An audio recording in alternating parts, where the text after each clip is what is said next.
भाई साहब, अयोध्या वासियों का जो नुकसान नहीं हुआ है क्योंकि इन लोगों ने अवैध कब्जा करके रोड में घर बनाया था, तो वो जाएगा। जिन लोगों का एक हिस्सा ही जमीन था, वो लोग कहाँ जाएंगे? उन लोगों का सारा जमीन सरकार तो कह रही है वो सब काल नेमी है, बता दे वो क्षणिक मात्र है, वो सब चले जाएंगे। वो सब फल भर के बरसाती मेढक हैं, वो बरसाती मेढक जैसे निकल आते हैं वैसे वो समय में अभी निकले हुए हैं, फिर दब जाएंगे। पर अगर तो फिर भाजपा को अपने जो लोग हैं जिनकी गवर्नमेंट जमीनें हैं उन लोगों को दे देनी चाहिए। जैसे कि एक हिस्सा अगर लोगों का तोड़ा तो बात अयोध्या से हारने की, तो वो अयोध्या क्षेत्र से नहीं हारे।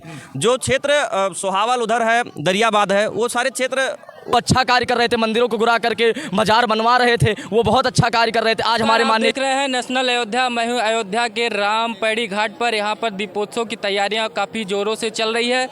उसी तैयारियों का जायजा लेते हुए हम लोग हमारे कुछ साथी लोग यहाँ पे मिल गए हैं, इनसे बात करेंगे कि बात रहती है कि जो अयोध्या के लोकल लोग भी हैं, कुछ लोग बाहर के वो आना चाहते हैं, दीपोत्सव देखना चाहते हैं, लेकिन वो पास का सिस्टम ऐसा चल गया कि वो अंदर नहीं आ पाते। बड़ी शिकायत है, विपक्ष के लोग भी इस पर हमला करते हैं कि योगी जी खुद आते हैं, दीपक जला के चले जाते हैं। नहीं, उनके लिए अगर ये सोच वो कर रहे हैं तो उनके लिए ये सोच निगेटिव है, क्योंकि अयोध्या का अगर दीप महोत्सव आप देखना चाहते हो तो आप कहीं से भी देख सकते हो। और ये नहीं है कि यहाँ हमेशा के लिए पास ही लगता है, मात्र 8 बजे तक या 9 बजे तक केवल पास की जरूरत होती है। उसके बाद हर जनता के लिए सारा दरवाजा खुल जाता है, सब लोग आकर के पूरे दीप आ जाते हैं 8 बजे बिल्कुल सब बिल्कुल आके एंट्री करके पूरा दीप महोत्सव का आनंद लेते हैं। जो ड्रोन शो वगैरह होगा, जितने भी शो हैं सब होते हैं, सब देखते हैं। जितना भी यहाँ पे प्रोग्राम होते हैं सब देखने का सारा आनंद उठाते हैं, तो उससे कोई इशू नहीं है जनता को हमारे।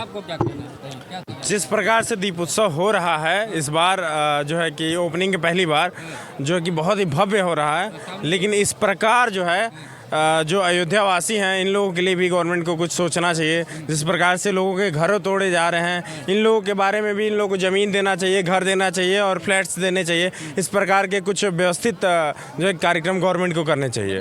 अभी आप इलेक्शन के पहले वाला मुद्दा उठा दिए कि घर तोड़े गए, ऐसा कुछ मतलब आप बीजेपी के ऊपर लेके चले गए। बीजेपी का अयोध्या वासियों को जिस प्रकार से नुकसान हुआ है, इसके बारे में किसी न किसी को तो आवाज़ उठाना ही पड़ेगा। भाई साहब, अयोध्या वासियों का जो नुकसान नहीं हुआ है क्योंकि इन लोगों ने अवैध कब्जा करके रोड में घर बनाया था, तो वो जाएगा। जिन लोगों का एक हिस्सा ही जमीन था, वो लोग कहाँ जाएंगे? उन लोगों का सारा जमीन सरकार तो कह रही है उचित मुआवजा दे रही है। जिस प्रकार से 1-1 लाख 1.5 लाख मुआवजा दिया गया है, उस प्रकार से कौन सा उचित मुआवजा है? उसमें अगर आपको जमीन मिलता हो तो हमें दिला दीजिए। संतुष्टि है उससे। सरकार हर जगह पे कॉलोनी बना रही है, डेवलप कर रही है, क्योंकि अयोध्या में भगवान राम लला है, उसके साथ साथ से आने वाली है, वो जनता बहुत ज्यादा हो गई है। तो अगर यहाँ पे रोड अयोध्या में ये दीपोत्सव होता है, अयोध्या की जनता खुश रहती है कि नहीं रहती? अयोध्या की जनता के बारे में तो मैं नहीं बता सकता हूँ, लेकिन यहाँ पे जितने साधु संत हैं हम सब एक्साइटेड दिखाई देते हैं और सब भव्य दीप उत्सव का आनंद लेते हैं। और सब से कुछ नहीं होता है। जो मेन अयोध्या की जो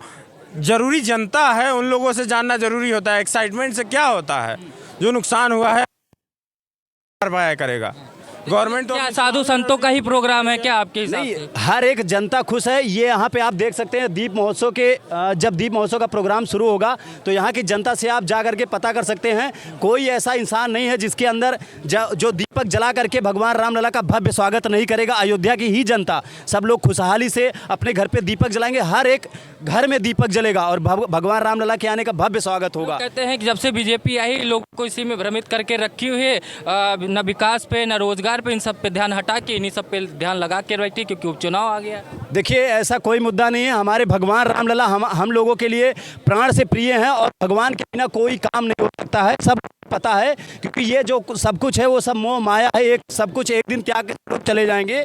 सबको पता है कि जाना है, त्याग के जाना है, लेकिन एक जब तक रहे तब तक तो खुशहाल रहे। वो तो बात सही है, उसी से रहे और भगवान रामलला से प्रेम रखे और भगवान का ही स्मरण करे, क्योंकि अपने जीवन को धन्य बनाए। इससे बड़ी उसके लिए खुशहाली और कुछ नहीं हो सकती है। ये जीवन में तो सबको जाना है। आप कह रहे हैं कि जो है यहाँ पे तोड़फोड़ की गई, तो जाना है तो तोड़फोड़ जाना है अगर तो फिर भाजपा को अपने जो लोग हैं जिनकी गवर्नमेंट जमीनें हैं उन लोगों को दे देनी चाहिए। जैसे कि एक हिस्सा अगर लोगों का तोड़ा तो 2-2 हिस्सा बांट देनी चाहिए। अगर विकास होगा तो थोड़ा बहुत तो नुकसान होगा ना। बाकी सारी जो गवर्नमेंट जमीनें हैं उनको तो बाकी गवर्नमेंट को बांट देनी चाहिए, क्योंकि बाकी तमाम लोगों को नुकसान हुआ है इससे।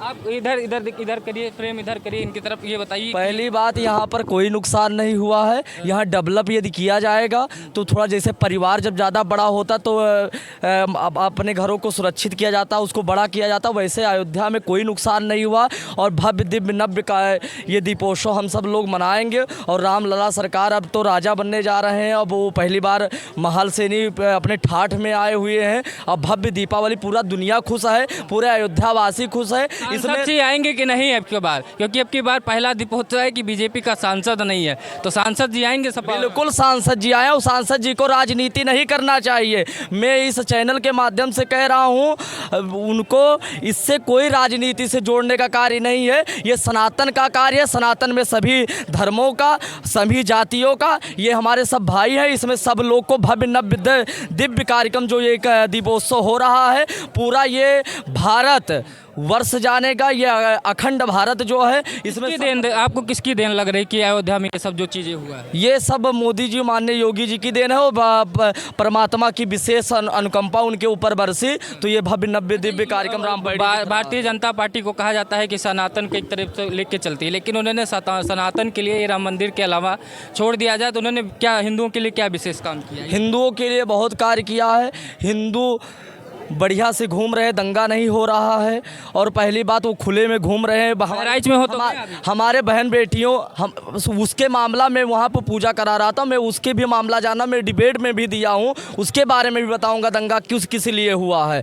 पहली बात जानिए, यहाँ हमारी बहन बेटियाँ सबसे पहले सुरक्षित हैं। उनके सरकार आने पर, बीजेपी के आने पर सब लोग सुरक्षित घूम रहे। यही रामपेड़ी पे, यहीं पर गंदगियाँ बहती थी, यहीं पर आप एक मिनट नहीं रुक पाते। आज पूरे विदेशों के लोग आकर के रामपेड़ी पे सेल्फी ले रहे हैं। इससे बड़ी बात क्या हो सकती है? मतलब आपको लग रहा है बीजेपी ने विकास किया यहाँ पे? जी बिल्कुल विकास किया ही है, बहुत जिस तरह चाहिए उस तरह विकास किया है। अब किसी को ना दिखाई पड़े, प्रत्यक्ष नहीं दिख रहा तो उसको परोक्ष भी नहीं दिखने वाला है।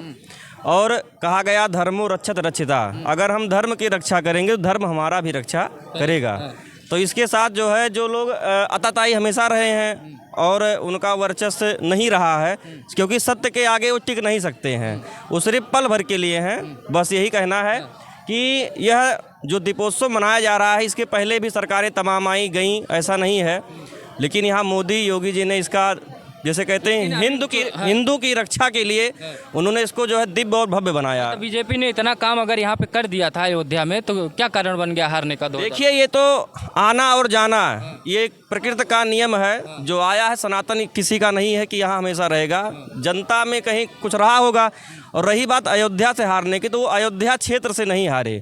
जो क्षेत्र सोहावल उधर है, दरियाबाद है, वो सारे क्षेत्र ओबीसी हैं, पिछड़ा वर्ग के लोग हैं। ये लोग शायद उनको नहीं पसंद करते थे या वहाँ नहीं जाते थे। क्या चीज़ें थी? तो कारण बना होगा। कुछ तो कारण बना। राम जी आए 14 वर्ष के बाद, तो यहीं की जनता थी जो उनको कहा कि सीता माता को वनवास कर देना चाहिए, उनको अपनाना नहीं चाहिए। एक प्रकार से हम ये कह सकते हैं कि वह भ्रम फिर आज टूट गया कि यही जनता जो कहती थी कि राम मंदिर बन जाएगा, तो हम जो बनवाएगा उस सरकार के साथ हमेशा खड़े रहेंगे। आज वही जो लोग कहते थे वही लोग नहीं खड़े रहे। हम यही कहना चाह रहे हैं कि जो है सरकार जो है लोगों का मन भटका रही है। चुनाव भी आ गया है, तो ऐसे प्रोग्राम करके लोगों को हिंदुत्व में फंसाए रखती है, मेन मुद्दों से भटका देती है। रोजगार नहीं है, विकास नहीं है। और 2027 में तो अखिलेश यादव तैयारी करके बैठे हैं। अरे भाई, पहली बात ये जान लीजिए कि उनको ये मैं कहना चाहता हूँ, वो अच्छा कार्य कर रहे थे, मंदिरों को गिरा करके मजार बनवा रहे थे, वो बहुत अच्छा कार्य कर रहे थे। आज हमारे माननीय योगी जी, हमारे माननीय मोदी जी, ये भव्य नव्य कार्यक्रम जो दीपोत्सव हो रहा है, पूरा सनातन इसको अयोध्या को जानना। आज बड़े चैनलों पे अयोध्या का नाम लिया जाता था, यही अयोध्या का नाम नहीं लिया जाता था। प्रभु राम, हमारे मर्यादा पुरुषोत्तम राम है, वो हमारे आदर्श हैं, उनका नाम ही नहीं लिया। आज अयोध्या को इतना विकसित कर दिए हैं, तो आज सभी लोग, कितने लोग बेरोजगार घूमते थे, आज रोजगार मिल गया है। पता कितने बड़े बड़े कंपनियां यहाँ पर आकर के अपना जमीन लेकर के बड़ा कार्य कर रही है। उनको तो नहीं दिख रहा है ना, करें कौन सा ऐसा विकास। हमारी सरकार होती, कोर्ट का फैसला था, हम भी करा देते। सपा के जितने भी कैंडिडेट हैं वो कालनेमी हैं, वो अनेक रंग बदलते हैं। तो कालनेमी का जो सिस्टम अपडेट किए थे, हनुमान जी अपडेट किए थे, वैसे माननीय योगी जी, माननीय मोदी जी उनका सिस्टम हैक करेंगे, अपडेट कर देंगे। परेशान ना हुए बहुत जल्दी। दीपोत्सव इस बार कितना रिकॉर्ड कायम करने जा रहे हैं, कितने लोग आए? देखिए, हम लोगों का जो लक्ष्य रहा है, कहने का तो 25 लाख है, लेकिन यहाँ हम लोग 28-30 लाख तक लक्ष्य करेंगे। और हम लोग को भी विद्यालय मिला हुआ, शिवदयाल सरस्वती विद्या मंदिर से हम लोग हैं, 43 नंबर मिला हुआ घाट। हम लोग उसको बहुत भव्य और दिव्य से सजा रहे हैं और जोश के साथ जो हमारे भैया बहन हैं वो भी सजा रहे हैं और यह गिनीज में फिर लिखा जाएगा और ये विश्व रिकॉर्ड ही बनेगा। थे हमारे दर्शकों को सुनाइए दीपोत्सव के मुख। राम राजा सियाजू महारानी अवधपुर राजधानी, राम राजा सियाजू महारानी अवधपुर राजधानी। अरे सरयू के तीरे अयोध्या नगरी, सरयू के तीरे अयोध्या नगरी, ऋषि मुनि देव खानी अवधपुर राजधानी, राम राजा सियाजू महारानी अवधपुर राजधानी।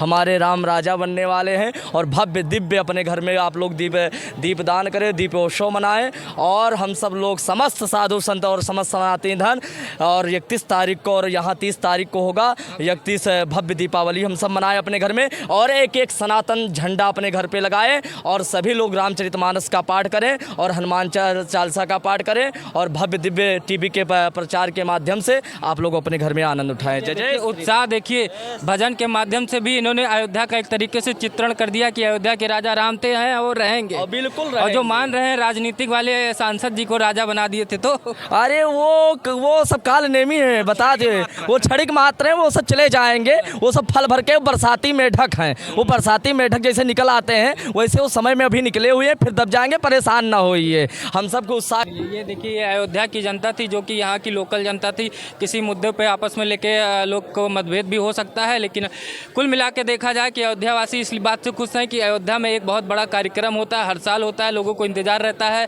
कि कब दिवाली आएगी, कब दीपोत्सव मनाएंगे, क्योंकि जब से योगी सरकार आई है कोई ना कोई रिकॉर्ड यहाँ पे टूटता ही, हर साल कोई ना कोई, चाहे वो कोरोना काल में भी देखा जाए तब भी यहाँ पे दीपोत्सव मनाया गया था, उस साल भी एक तरीके से रिकॉर्ड ही तोड़ा था। सबसे पहले 2017 में यहाँ पे दीपोत्सव मनाया गया था, 2024 का, लेकिन सबसे बड़ी बात यह है कि पहली बार ऐसा होगा कि अयोध्या से भारतीय जनता पार्टी का सांसद, अपना सांसद नहीं होगा, लेकिन माननीय मुख्यमंत्री जी आएंगे, दीपोज्वलन करेंगे, 1100 साधु जो है सरयू की आरती उतारेंगे और लगभग यहाँ पे काफ़ी ज़्यादा ड्रोन से भी यहाँ पे अलग अलग चित्रण किया जाएगा, आतिशबाजियाँ होंगी, तो आप लोग भी जो नहीं आ पाए वो लाइव टीवी पे चलता रहेगा, आप लोग अपने घर पे टीवी पे देखें, ले उसके बाद 8 बजे के बाद यहाँ पर आके दीपोत्सव खुद देख सकते हैं। वीवीआईपी मोमेंट के समय पास की ज़रूरत होती है। तो ये थी आप लोगों के लिए जानकारी। नमस्कार।